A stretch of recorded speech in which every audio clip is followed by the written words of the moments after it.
Recording. I will not need it. Would I need it? Need it? At the moment, no. But when more people come, I will switch it on. Okay. Okay. أعوذ بالله من الشيطان الرجيم. بسم الله الرحمن الرحيم. بسم الله الحمد لله. نحمد ونستعين ونستغفر ونعوذ بالله من شرور أنفسنا ومن سيئات أعمالنا من يهده الله فلا مضل له ومن يضلل فلا هادي له وأشهد أن لا إله إلا الله وأشهد أن محمدا عبده ورسوله فأما بعد أعوذ بالله من الشيطان الرجيم بسم الله الرحمن الرحيم we are going to inshallah do the topic of Ramadan. So we are all looking forward for Ramadan, and everybody is thinking, and they are now thinking about Ramadan. Some kind of mental preparation is going on. So how do you prepare for Ramadan? So some people are preparing for Ramadan by shopping. Some people are going and, hoarding the groceries already. I can see the trolleys are getting full and the cabinets are getting full. And some people are stocking special foods for Ramadan. And already all the Ramadan sales are going on everywhere. Some people are trying to watch all their series which they have left halfway so that they can finish it off before Ramadan starts, and so on. So they can finish all these episodes, not to leave it halfway. Anyway, but how did Rasulullah Sallallahu Alaihi Wasallam prepare for Ramadan? Let's understand what our Prophet Sallallahu Alaihi Wasallam did. Okay. And not only Rasulullah Sallallahu Alaihi Wasallam, and how did our righteous predecessors followed him in pursuit of a good, peaceful, blessed Ramadan. Okay, so Aisha radiallahu anha said, I never saw Prophet Sallallahu Alaihi Wasallam fast a complete month except Ramadan. And I never saw him fast more in any month than he fasted in Shaban. So the preparation started in Shaban. And do you know that there are 4 months, like Allah subhanahu wa ta'ala has preferred certain days among the days that are there for us, and certain months, and in the months, like I just said, certain days, and in the days certain hours, and so on. Like, among the days, Friday has been taken for the ummah of Rasulullah Sallallahu Alaihi Wasallam as a precious day, as a blessed day. Same way, Ramadan is one of the months that are full of blessings from Allah subhanahu wa ta'ala. But its preparation starts in Shaban. Rasulullah Sallallahu Alaihi Wasallam used to fast a lot in Shaban. But again, I have to be very clear. Okay, if anybody has any questions, please write down somewhere in your phones or take a note and ask me at the end. Don't ask me in the middle, please. Otherwise, I'll lose the continuation of what I have in mind to tell you. In Shaban, you can fast from the first of Shaban until the mid of Shaban. But after the mid of Shaban, it's not a preference to fast. Unless you have missed fasting, which you need to complete, then you can fast in the later part also. Otherwise, it's not recommended that you fast after the 15th of Shaban. So do your fasting from the 1st of Shaban to the 15th of Shaban as a preparation. And obviously people who fast the ayyam al bid, they can still fast in those days, but otherwise, and those who fast Mondays and Thursdays regularly, they can fast even towards the end of Shaban, but otherwise it's not recommended. Why it's not recommended? Because when you are coming to do the fasting, you're preparing to fast the whole month, all 30 days, then you have to have energy to fast. Not that you're already tired on the first of Ramadan, you're already feeling exhausted because you've been fasting the last part of Shaban. So it's preferable to fast the first part of Shaban, not the last part. Osama ibn Zayd radiallahu anhu said, I said, O Messenger of Allah, I do not see you fasting in any month as you fast in Shaban. He said, that is a month people neglect, which falls between Rajab and Ramadan. And why he mentioned Rajab in this hadith? Rajab is also one of the months which is called Rajab of Mudar. There was a tribe, Mudar, and Rajab was a very precious month, and it has been kept as one of the haram months, the months with hurma. So that is a month people neglect between Rajab and Ramadan. It is a month in which deeds are raised to the Lord of the worlds, and I love that my deeds be raised while I'm fasting. So in Shaban, your deeds are lifted to Allah subhanahu wa ta'ala. And lots of people don't realize it and they miss it. They think Shaban is to race against all your series, all your shopping, all the things that you want to do before Ramadan starts. But actually, you have to start preparing in Shaban itself because it's a month which is a blessed month. Okay, so Aisha radiallahu anha said that the Prophet ﷺ used to fast until we said he will not break his fast. He's going on fasting. He's not going to break his fast.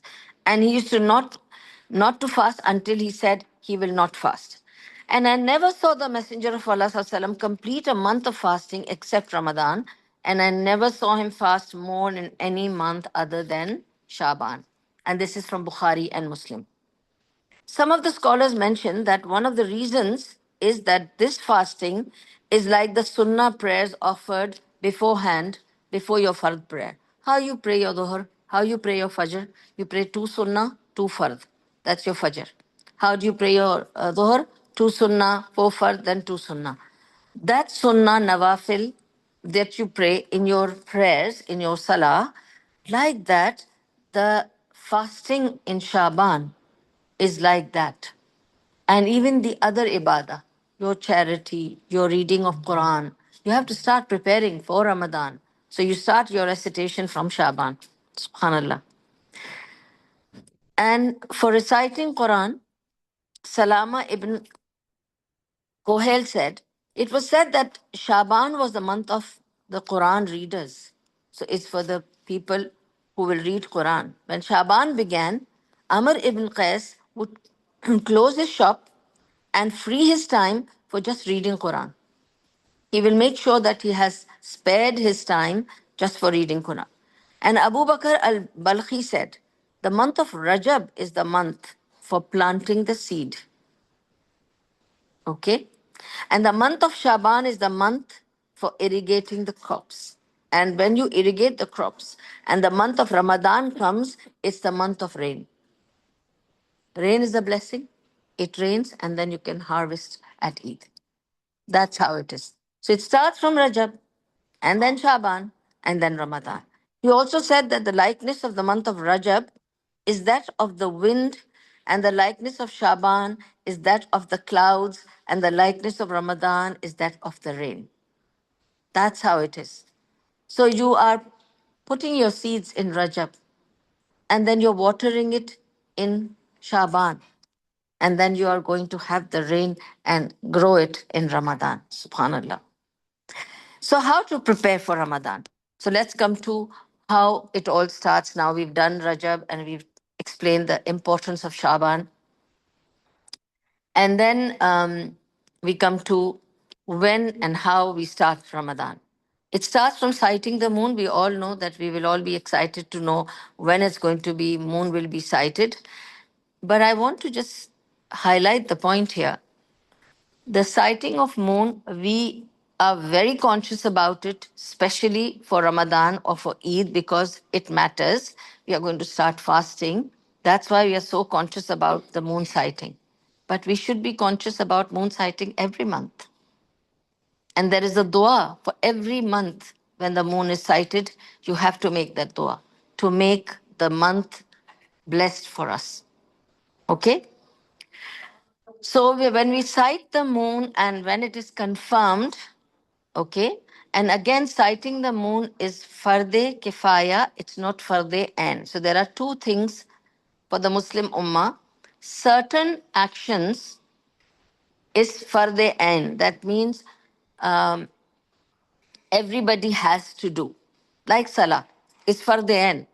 It's not that if my father is praying, it's enough for the whole family. No, everybody has to do their own prayer. So it's farde ain. Fard kifaya is when one does it, it's enough for the rest of it. So some people will be, authorized to look for the moon and then sight the moon and then announce that the moon is sighted and then whatever takes place. So it's fard kifaya. So it's enough for a few to take over that job. They are authorized. If they confirm, it's good enough for all of us. I cannot say I cannot start because I didn't see the moon. So Ramadan not started for me. No. It's enough. Somebody's seen it, told us. But once you sight the moon and you know that from tomorrow you're going to fast, when do you do the intention? This is when you do the intention. You don't do intention every day. There's no need to refresh your intention every day. You do your intention of fasting all the month on that day when the moon is sighted. And the intention is in your heart and your mind. It has got nothing to do with your mouth, nothing to do with words. You made the intention, I have sighted the moon, I'm going to fast the whole month. Intention is done. So there is no more intention repeating or any time, like probably some people believe that after they hear the azan every morning, they have to say something. No. The intention of fard fasting is done at Maghrib of the previous day, not in the morning.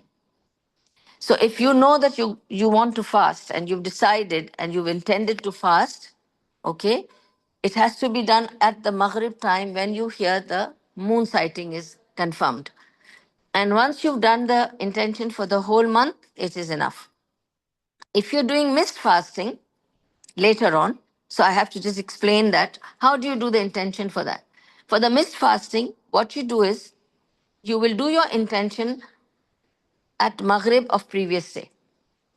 If I'm going to do my missed fasting for tomorrow, today at Maghrib I have to do the intention that I'm going to fast tomorrow. It cannot be done tomorrow. It has to be done at Maghrib.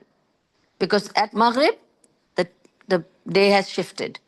Our day does not, like the Christians believe at 12 o'clock, we say 1 o'clock, we start wishing people. No, no, it's at Maghrib. As soon as the Maghrib is over, the day started for us.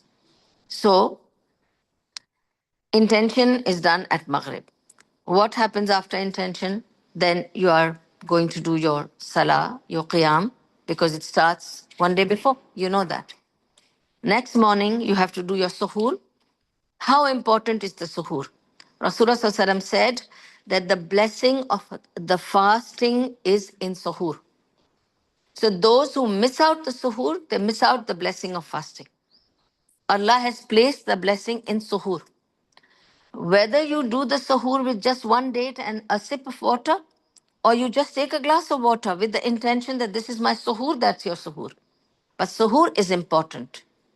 So you have to do the suhoor. What is the timing for suhoor? There is a lot of confusion, especially here. We hear the word called, besides sahur, when the azan sign comes, imsak. There's nothing imsak. There's nothing called imsak. Sahur should be done as close to the azan as possible. Yes, as close to the azan as possible. There's no imsak. There is no gap. So there is no need to stop eating much before azan. There is no such need.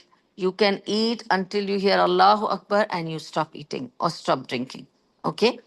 And if you are eating something, supposing you got up late and you're late for your suhoor, and you've just taken a glass of water and azan started, don't put it down. Drink it. Don't put it down what's in your hand. Supposing you're eating a sandwich or a bread or maybe a date and azan started, don't leave it halfway. What you have, finish it. Unless you've got a watermelon in your hand, then please leave it because that's not what I mean. So what you have, little bit, a bite or whatever you're eating, leave that. Don't leave that. Finish it. Okay? You don't have to leave that. You have to finish it. So this is how you finish your suhoor and your fast starts. You don't have to say anything. Okay? Then after suhoor, what are you going to do during your fast? You are obviously, everybody's aware of it. You don't have to eat and drink for the day. No matter how much is presented to you in front of you, you know you cannot eat or drink because you are fasting.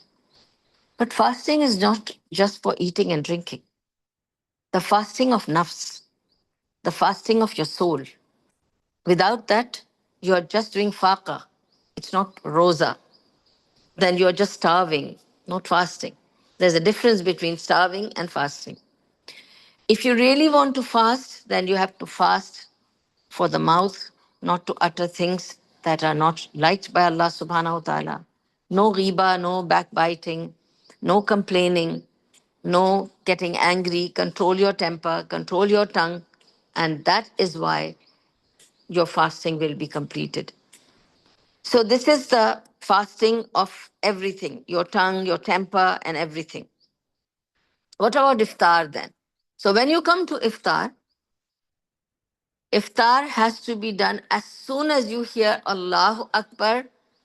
I have seen lots of people, they take the date and after Allahu Akbar, they start making some dua. No. Immediately say Bismillah and put the food in your mouth. You cannot take time then. Rasulullah said, those who delay iftar, if you start delaying iftar, there will be fitna in the community. It will bring fitna in the ummah. Don't delay iftar. The moment you say Allahu Akbar, Bismillah, put it in your mouth. Dua comes afterwards. You put your date in your mouth, have your water over the date, and then you say Dahabad Damma wa Abtallatil Uruq wa Thabbit al Ajr inshallah. Gone is my thirst, wet are my veins, and my reward is confirmed with Allah subhanahu wa ta'ala. So first you have to wet your veins. You have to eat and drink and then make this dua.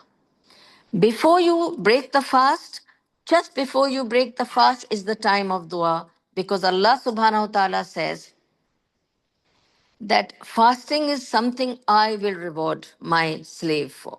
Only I will judge how his fast was.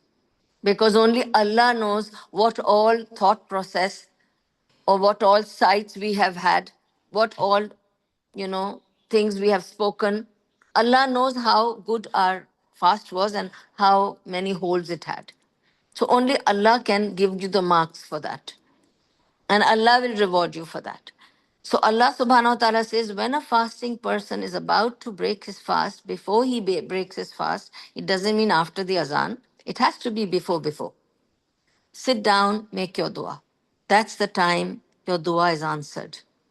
And Allah says, this man, this woman fasted for me the whole day, kept mouth under control, kept his limbs under control. Now let him ask me anything, I will give. He fasted for me. So fasting is for everything, for your eyes, your hands, your mouth, and of course your stomach. Then comes the time for qiyam. Now, lots of people call it, the word that we are familiar with is tarawi. This is a word which is made later on. Rasulullah's time, it was just called qiyam. Any prayer after the Isha is called qiyam, whether it's soon after Isha prayer. The qiyam or tahajjud, it starts right from after Isha until Fajr. It's time for qiyam. So any salah that you pray after your Isha salah is qiyam. Now, whether you want to sleep and wake up and pray, you want to pray immediately after Isha, it's your own convenience because it's a nafli ibadah. And for the men, of course, recommended it is to go to the masjid so that they have a discipline. But Rasulullah did not pray qiyam in the masjid. Only 4 days. Only 4 days. The rest of the days, he has only done it at home. And for the women, it is recommended for them to pray at home, not to go to the masjid. There is more ajr at home than in the masjid. Lots of people ask me, which masjid do you go to for your, they say, tarawih? And I tell them, no, I don't. Of all the days, do I lose my reward in Ramadan? When it is less rewarded in the masjid, why should I lose my reward in Ramadan? This is the time to multiply my rewards. I don't want to make it half now, going to the masjid. I do it at home. So, best prayer is to do it at home. Unless, of course, as Rasulullah said, if your woman doesn't know how to read Quran or she finds it difficult to recite Quran, she can go to the masjid to find it encouraging for her. But if you can read Quran and if you have the facility, Best is to do it at home. And this is the time to connect with Allah. You have to have that connection with Allah in isolation. The meditation that you do, the connection you have with Allah subhanahu wa ta'ala is, believe me, you have to taste it to believe it. At least I finish my one juz in 8 rakah every night. I do it, and I'm connecting with Allah subhanahu wa ta'ala. I'm trying my level best to please Him in whatever way I can, whether it's perfect or not. Whatever broken ibadah we do, we present it to Allah subhanahu wa ta'ala. What's required is intention and sincerity. You have to have the intention and sincerity to Allah subhanahu wa ta'ala. It's for you. And I want to recite it. I want to recite it. I want to present it to Allah subhanahu wa ta'ala. And I want to understand what I'm doing. So it's best to do it at home, on your own. Find a corner. So there was a woman.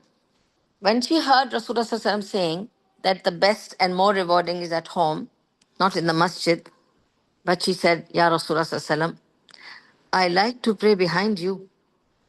That's very soothing for me. So when people come and tell me, certain masjid, oh, the qari is so good, I like to go there. Come one time, you come. And I said, I'll come after Ramadan, not in Ramadan. I don't want to reduce my reward in Ramadan. Not 1% of reward I will give you. No. They said, no, no, no, he recites so good. I said, anybody can recite better than Rasulullah Sallallahu Alaihi Wasallam. He said to that woman, that is what I remember. He said to that woman, even reciting behind me for you is better in your house than to follow the namaz behind me. Imagine. When he says that, what is the lesson we understand? Okay? He's telling her, don't follow my recitation in the masjid. Better for you is your home, a corner of your home, a specific corner of your home is better for you. Subhanallah. What he said to her is, your praying in the masjid, your sehen, so your hall area or whatever, the open area in your house is better than the masjid. And then your room is better than the hall. And inside your room, a corner of your room is better than the room also. So, as isolating, you can make yourself do that. Then we say that this is the month of, people ask, what should we do more in this month? Shall we pray more, read Quran more, or askar more? What shall we do more? This is the month of Quran. So do a lot of Quran. But when I say do a lot of Quran, do with understanding. There is no need to finish anything. We are not here to race. I've heard people often asking me, which juz are you on? Then I say, I don't want to tell you which juz I am. It doesn't matter. Why should it matter to you? Whichever juz I am on is between me and Allah. I don't want to tell you. No, I'm on this juz. I'm planning to complete this juz. I said, I don't do this competition, sorry. I have to understand what I'm reciting. During the day, I try to read the meanings, and in the night, I complete the portion, and I cannot tell you what portion, and I cannot tell you what I'm doing these days. You do yours, I do mine. There's no competition. So don't go by that. How many rakas you're praying? I'm praying 8. 8? I'm praying 20. Oh, I'm praying 36. I'm praying 40. Is there a competition? So we are going by quantity. Go by quality. Rasulullah Sallallahu Alaihi Wasallam said, Allah subhanahu wa ta'ala sees the quality of our ibadah. See the quality, how good it is. So recite a lot of Quran. Don't try to complete anything. Just recite as much as you can. And understand whatever you recite. Don't recite like a blind, deaf, and dumb person, which you're reading without knowing what you're reading. You're reading the word of God. Please give respect of understanding what you're reading. So this is very important. Now, before you start, enter into Ramadan, we all have certain fasting left from maybe previous Ramadan. Maybe some fasting I couldn't do. Maybe I had periods, maybe I was sick, maybe I was breastfeeding, maybe I was pregnant. or I may have any other reason. Maybe I was traveling, okay? All these reasons are there where I could have missed my fasting during Ramadan, okay? So if I've missed the fasting and I did not keep the fasting and the month of Ramadan has come, I didn't even complete it in Shaban. And now the month is beginning. So before the first of Ramadan, you have to pay off the fidya, which is the penalty for the fasting that you have missed and not kept. That doesn't mean that now you don't have to keep. You have to pay the penalty and keep the fasting. Okay? Penalty becomes due when the year is complete and you did not fast. So you have to pay the fidya. And for your information, I have checked with the Islamic Affairs that the fidya this year is 20 dirhams per fast. So every fast that you have missed and not kept, you have to pay 20 dirham per fast. And if, like, somebody said, I have not fasted from so many years and I don't remember, I remember. And I had to tell them, count all of them. It came to thousands, and she paid me thousands. And I remember her giving me, she's here very much, who I'm talking about, so she knows what I'm saying. It was many years back. So all that was collected in one go. You have to finish it because you don't know you're going to survive this Ramadan or next Ramadan. You have to pay the fidya first. So if any, from the time you started missing out your fasting until now, you have to count all the fasts, and if you don't know the counting, you have to count more than you have missed and pay it off because this is due to Allah subhanahu wa ta'ala. Okay, then we come to zakat al-fitr. So before I go to zakat al-fitr, lots of people pray zakah. So zakah is different than zakat al-fitr. Remember, zakah is something which is an annual tax we pay for all the money that is in the bank for the whole year. Or if you don't have money, also if you have the jewelry, which is 80 grams of gold, okay, and 52,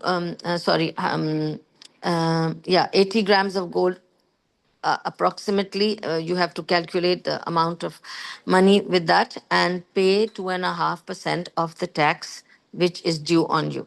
Now, lots of people prefer to pay in Ramadan only because they say anything you do in Ramadan is multiplied, any good deed is multiplied, okay?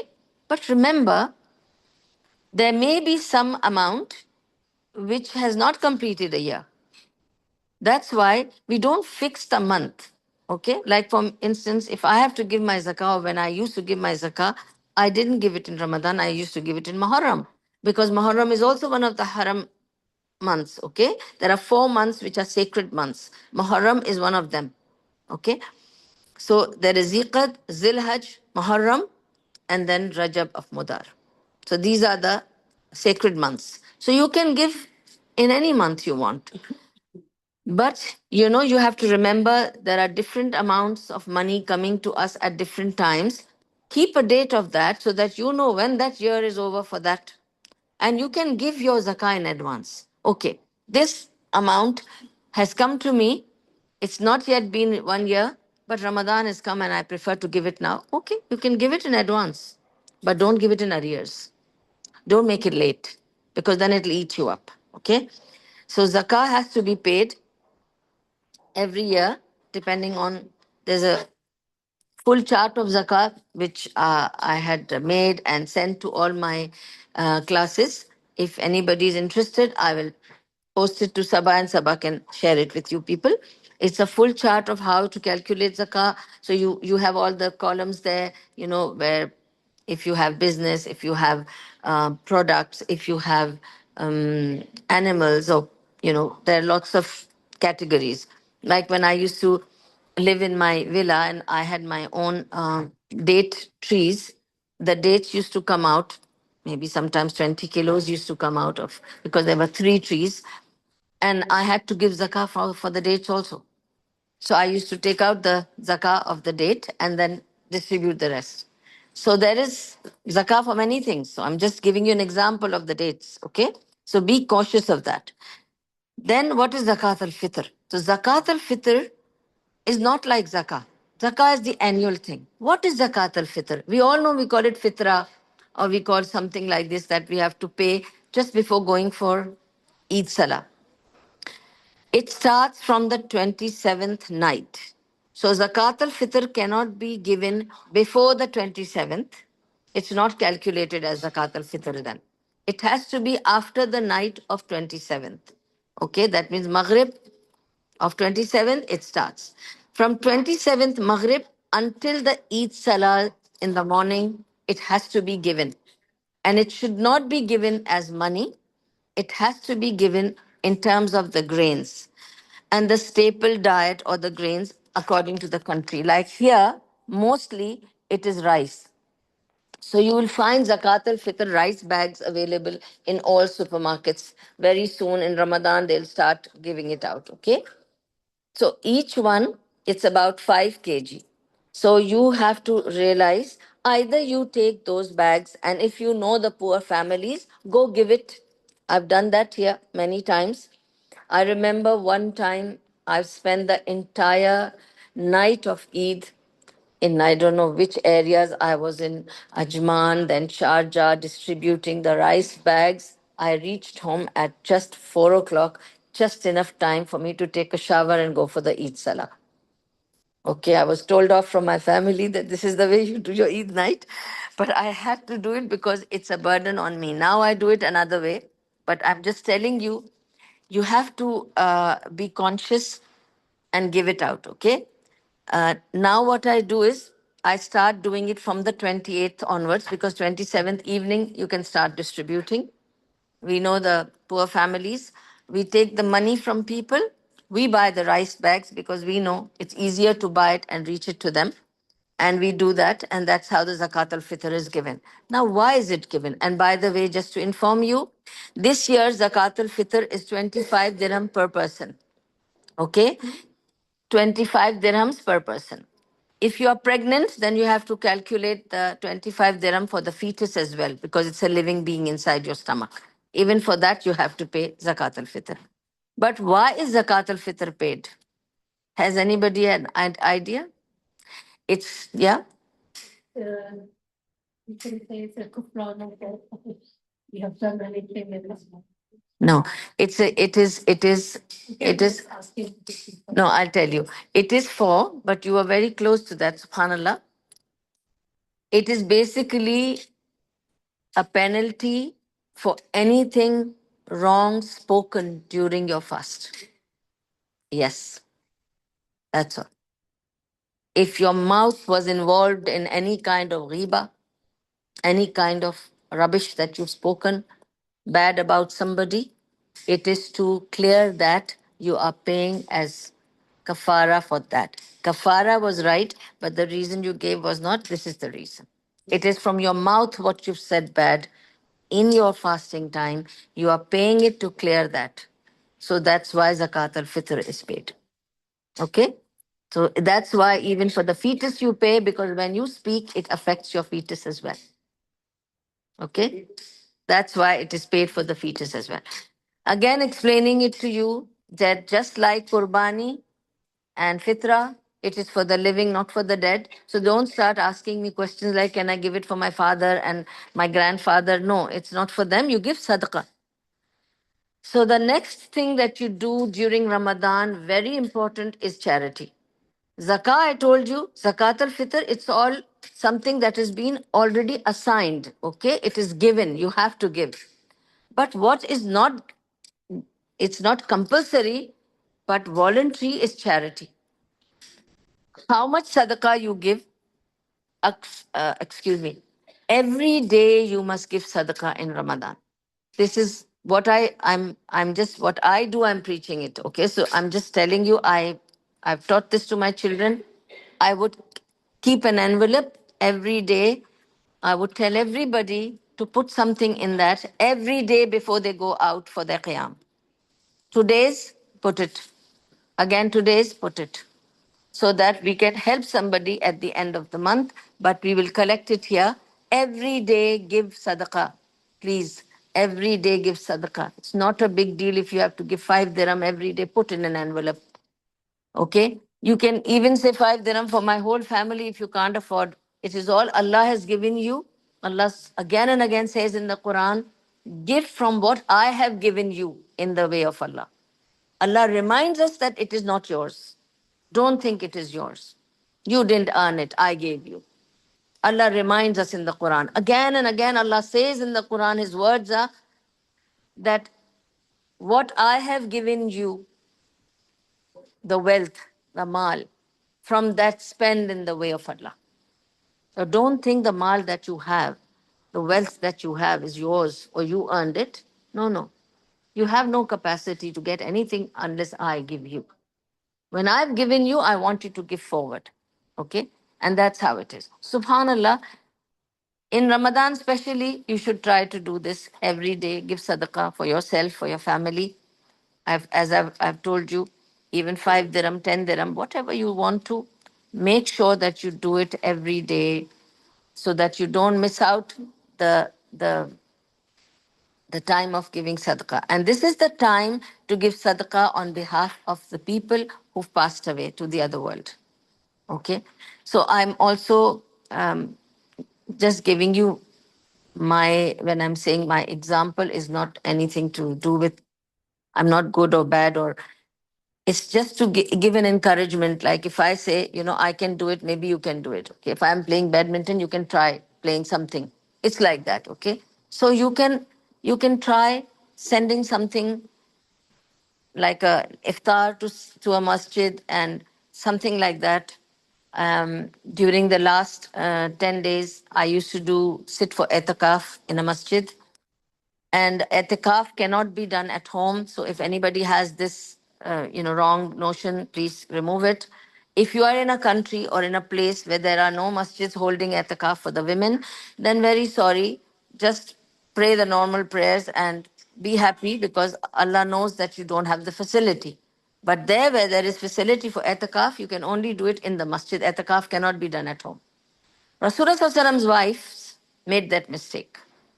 What they did is when they saw Rasulullah sitting in the etikaf, they started tying the curtain with some, sheets and extended from the wall of the masjid and started sitting there. Rasulullah one day just came out for some need and he came out and he saw these sheets. He said, "What's happening? Who put these sheets? Why is it attached to the masjid?" They said, "Your wives are doing etikaf here." He said, "Remove these sheets. I'm not going to do etikaf. I'm going to sit at home. I'm very upset. Why did they start this? Etikaf is a joke. It can only be done in a masjid. Who told them to put sheets and sit outside the masjid and do etikaf?" And he got angry and he came away from his etikaf. So, what did we get the lesson from this? We cannot just do etikaf the way we like it. Rasulullah said etikaf has to be done in the masjid. So when you come to know some people are doing etikaf in some masajids, you can send them food.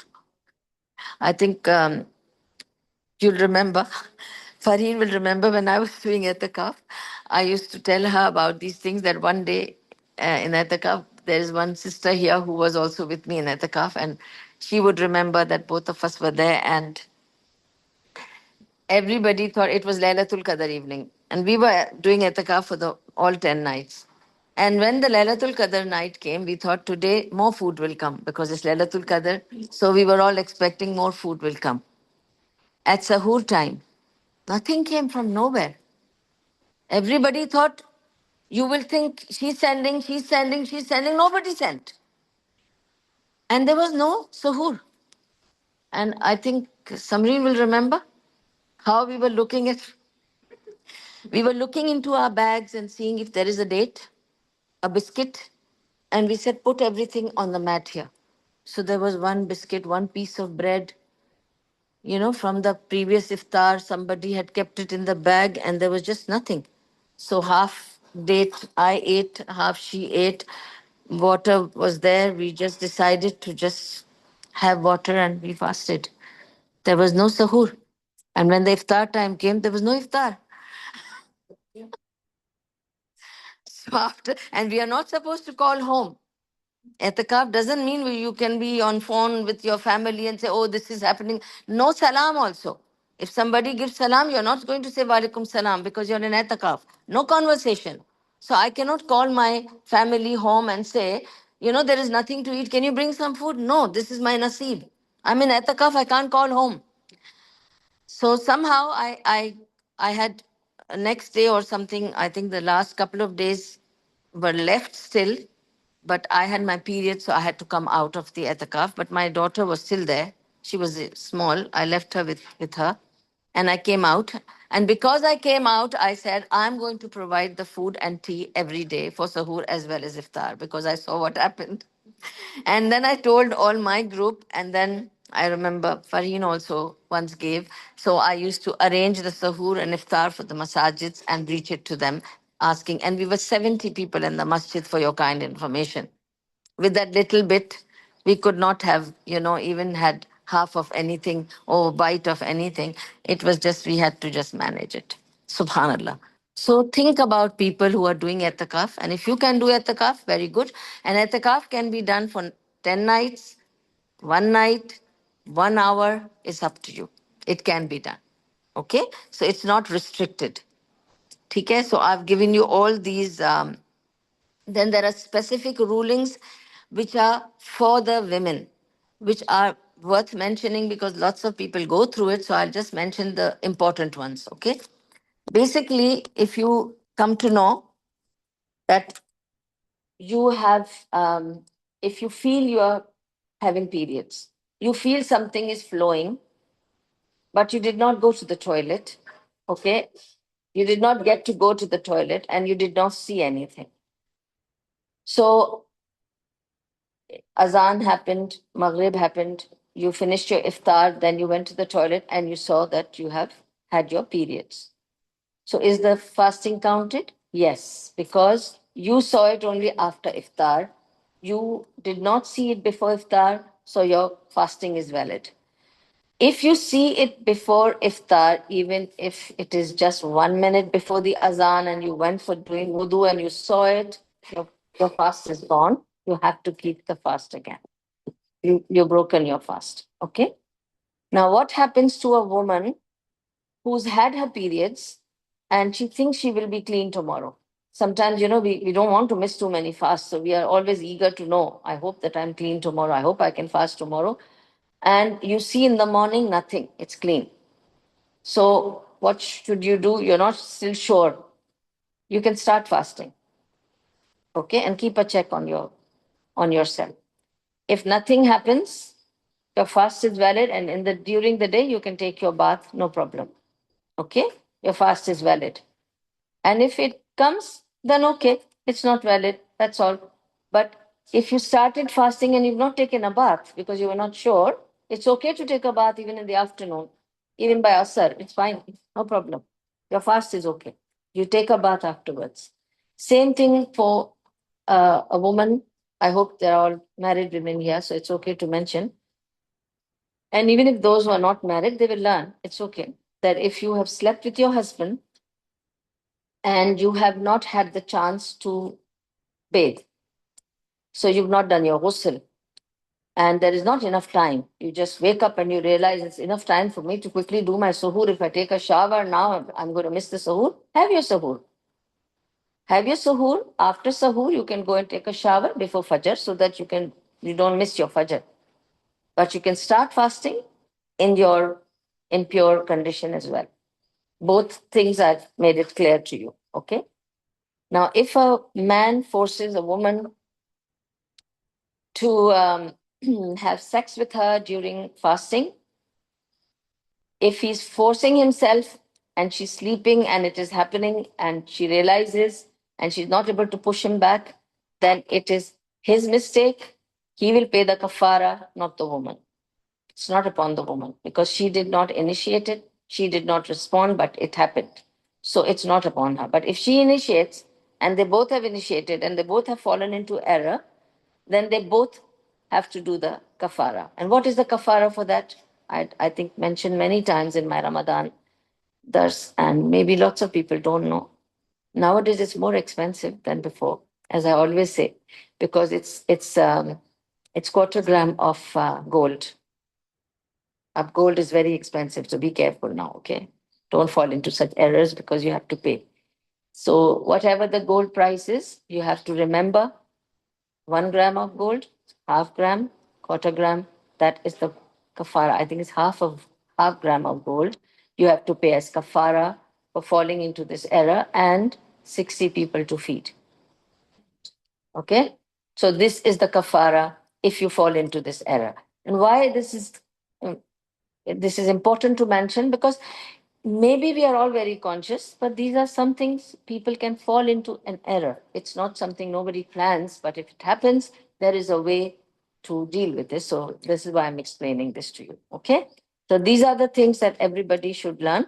And then when the kafara, if it is both are involved in this act, then the kafara is paid by both the parties, and both have to pay from their own, okay, from their own money, whatever it is. Okay, just like zakah is paid, I will pay my zakah, and if I have a husband, then he will pay his zakah. It's like that.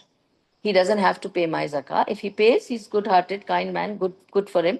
But if he doesn't have to. It's not a must for him to pay my zakah. I have to pay mine, and he has to pay his. Am I clear in all these things? Okay, inshallah. So this is the preparation of Ramadan, is to prepare yourself mentally to start reciting more Quran. It's not a month of feasting, it's a month of fasting. Even though I said it's not a month of feasting, but making people do iftar. If they sit on your sufra and do iftar, you get the ajr of their fasting as well, without reducing anything of their own fast. So make people do iftar at your home or at your sufra or at your table. The more they have iftar at your place, it doesn't have to be an elaborate iftar. Even if I'm able to give somebody dates and water, or cut some fruits and give them, it's an iftar and they get the blessing. So make people do iftar. It is something, there's a special dua for somebody who gives you iftar, to make that dua, and it's a very blessed thing to do. And as such, Allah subhanahu wa ta'ala brings blessings for that home where more people come and eat. So one man, one Sahabi, he took it so much to his heart that it is, barakah for people to come and eat in my house. So if somebody comes to my house, he cannot go without eating. But then everybody is busy. So he decided, okay, I'll fix a date. Friday. Friday, I go for Jummah. And at Jummah, I'm going to bring people home to eat lunch with me. Otherwise, I will not eat. There has to be more than me at my sofra. One Friday, he went and he did not come. Asar happened. The wife is sitting with the food laid out. Where is my husband? Of course, those days there were no phone calls and no way to find out. You just had to wait and see when he comes back. When he came back with his people, because he told his wife always every Friday, make food for 6 people.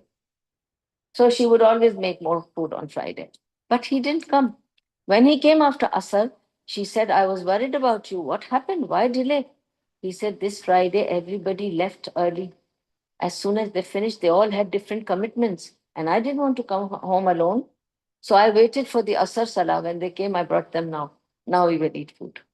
I didn't want to come alone. I didn't want to lose the barakah. That serious they become about. And that is why, you know how in the surah, in Quran, Allah says that the main reason for removing blessings from your home is when people stop eating at your home. The blessing goes. So don't be so busy that you can't invite people home to eat food at your place. Those places which are open where people come and eat, they are the blessed places, because the angels come and give the dua of barakah for you. So barakah is in feeding. So remember these things, inshallah. And may Allah subhanahu wa ta'ala give us the best of Ramadan and accept all the ibadah that we do in this Ramadan, our fasting, our charities, our reciting of Quran, our askar, our smiling at each other, our kindnesses to each other, whatever good deeds we do in this Ramadan, our salah, our qiyam, our du'ai, Allah subhanahu wa ta'ala accept it from us and make this Ramadan a blessed Ramadan for all of us, inshallah. And Allah subhanahu wa ta'ala accept this gathering of ours, of all of you coming, of our sister Sabah, very kindly and warmly opening her doors for all of us to do this dhikr of Allah subhanahu wa ta'ala, of me bringing this out for you, and whatever good and benefiting it was from me is all from Allah subhanahu wa ta'ala. May Allah subhanahu wa ta'ala accept it and give khair of dunya and akhirah and keep us away from the shar of dunya and akhirah. And if there was any error or mistake, then it's my weakness. May Allah make me do a better job. And if it is the fitna of shaitan, may Allah subhanahu wa ta'ala keep us away from the fitna of shaitan. May Allah accept us and our ibadah. May Allah make it the provision from Allah subhanahu wa ta'ala with barakah.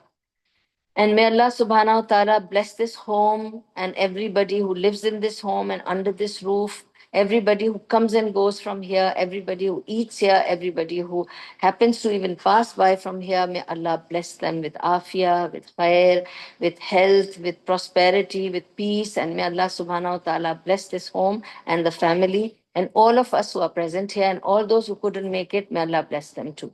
May Allah give us all the khair and afia from this and barakah from this and keep it as sadaqah jariyah. Wa akhiru dawam anil hamdulillahi rabbil alameen. Subhanallah wa bihamdihi subhanakallahumma wa bihamdika nashhadu an la ilaha illa anta nastaghfiruka wa natubu ilaik. ربنا تقبل منا إنك أنت السميع العليم وتب علينا إنك أنت التواب الرحيم برحمتك يا أرحم الراحمين برحمتك يا أرحم الراحمين برحمتك يا أرحم الراحمين وصلى الله تعالى على خير خلقه محمد وعلى آله وصحبه أجمعين وبارك وسلم عليه. If there is any questions, sisters, yeah.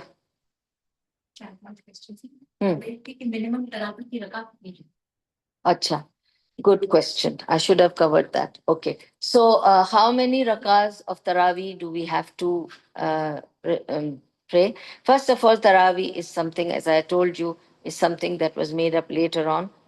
It's the Qiyam. So, the Qiyam can be 2 rakas and Qiyam can be 200 rakas. It's up to you. Minimum 8 is up to you. 2 rakas is the minimum. Okay. And Rasulullah Sallallahu Alaihi Wasallam did 8 rakas every day of his life, in Ramadan or outside Ramadan. It was just 8 rakas. In Ramadan, his 8 rakas were elaborate, the same 8 rakas. He did not exceed 8 rakas. Okay? With 8 rakas, he would do his witr. Sometimes the witr would be 1 rakah, sometimes the witr would be 3 rakas, sometimes the witr would be 5 rakas, and sometimes it would be 7 rakah, but that's it. Okay? That's also the limit for the witr. So it will be 2 plus 2 plus 2 and 1. Or just 1. Or 2 plus 1. Or 2 plus 2 plus 1. So it was like that. Okay? But he did only 8 rakas. That's why some people fix it at 8 rakas thinking that they are doing qiyam as well as sunnah. So when you do qiyam and sunnah, you get double reward. You get the reward of reviving the sunnah and you get the reward of doing your extra voluntary prayers. Maybe that's why I also stick to 8 because I want to follow what Rasulullah did. He elaborated the 8 rakas, so I also try to finish my Quran within those 8 rakas. So you can do that if you want to. It's up to you how you want to do. But 8 rakas is what is sunnah. But you can do 2 rakah if you're, there was time when I was bringing up my twins.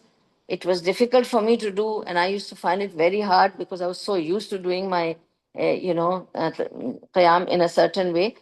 I could only do 2 rakas. That also in 1 rakah, one child in my lap, another rakah, another child in my lap, and somehow I used to finish with great difficulty. So it's okay, just 2 rakah. So his minimum is 2 rakah. Next.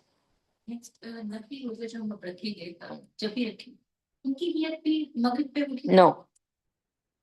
For the missed fasting, okay, the question I'll repeat because people may not have heard her. She's asking that I said the intention for the missed fasting and for Ramadan fasting is from Maghrib, okay, of the previous evening. She's asking if we are doing the voluntary fasting, is the same way we have to do intention? No. For the voluntary fasting, you can decide in the morning if you've not eaten and drank anything.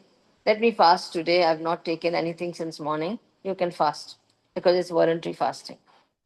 And the same way you can break if you have to. If I come to your house and I say, come on, Fareen, I have to eat with you, you can break. Okay? You can fix appointment for us. Yeah, it's good to fix a place so that you have that feeling, that atmosphere. There's an ambience, there's an aura around you in that time that you think, now I'm in a prayer mode. Now I'm with my Rab. Okay. So I'm now, this is my place, position, this is where I'm going to sit, and now I'm going to be engaged with my Rab. So you have that feeling and no disturbance from anybody, when it's the night time. What else? Ji.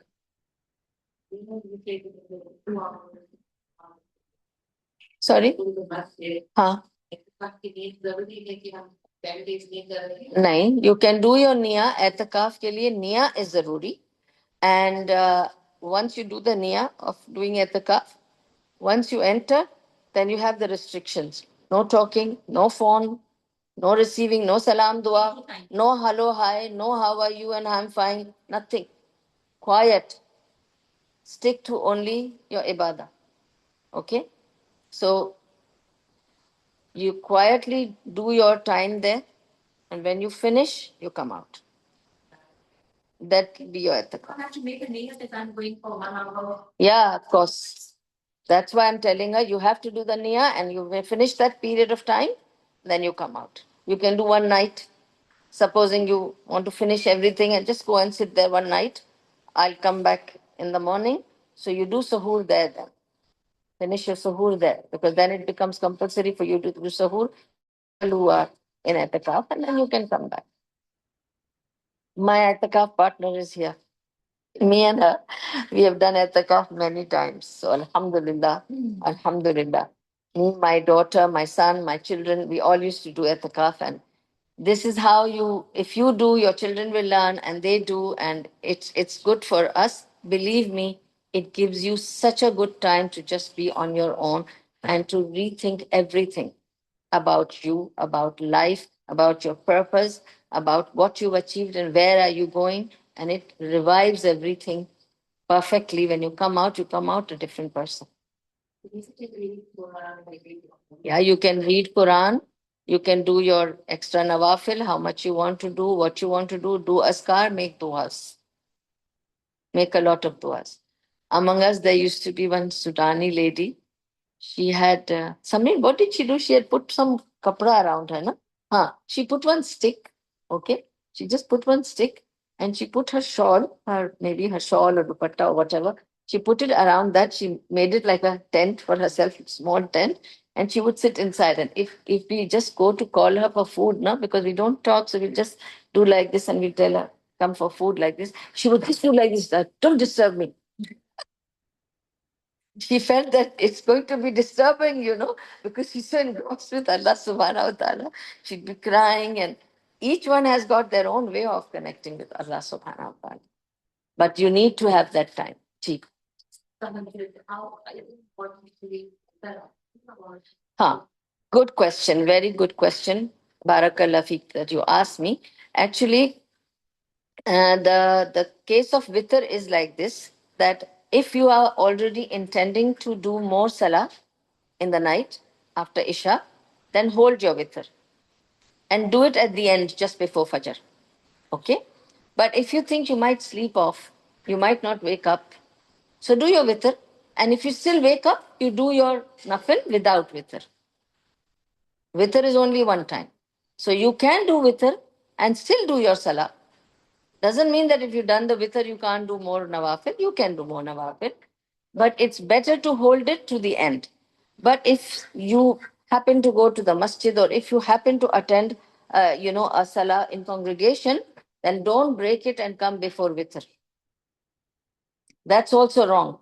If you're in the masjid, you have to be there till the witr. Don't leave the masjid without witr, because then you lose the barakah again. If you're in the masjid, then finish it with the imam, witr, then you can come home and do your nawafil anyway. There is no restriction to that. Okay? So then you don't have to repeat the witr. Yes. Nowadays, it's kind of suhoor nights. I know. Well, the thing is that the sahur nights are too early. They're not near Fajr. So it is more like a party. You finish your party and have your khajur and pani just at before Fajr. or just take a glass of water with the niya, this is my suhoor. Okay, suhoor has to be before Fajr, not 1 o'clock, 2 o'clock, that's dinner. Inviting people at home for starting sending. Yes, you can do both. Because that way you are giving iftar, right? So you are feeding the people. Okay, sometimes I know there are lots of people whose probably husbands don't agree, or who probably don't have a place in the home, or whatever reason may be. You can make iftar and send it. Okay, I can't make iftar also and send it. So what I do is I buy fruits and give it to the masjid. I buy juice and drinks and water and ruafza bottles and different ways you can do. I do these things and I go and give it to the masjid near my house. So this is how I've been doing. And then I make the niyyah that this is for the people who are living in my house and people who passed away. Hmm. I give it for them as well. Yeah. I used to, I've told this before also, but it's just to make it light to just tell you that I used to give it for my family, those who have passed away, especially for my father and my brother. I used to give it every day. I would give crate of juice, then crate of laban, something like that. And then my brother came in my dream, and I asked him, "Oh, how have you come? Are you okay?" He said, "I'm fine, but you never send any fruits. Don't you know there's so much good fruits in the market?"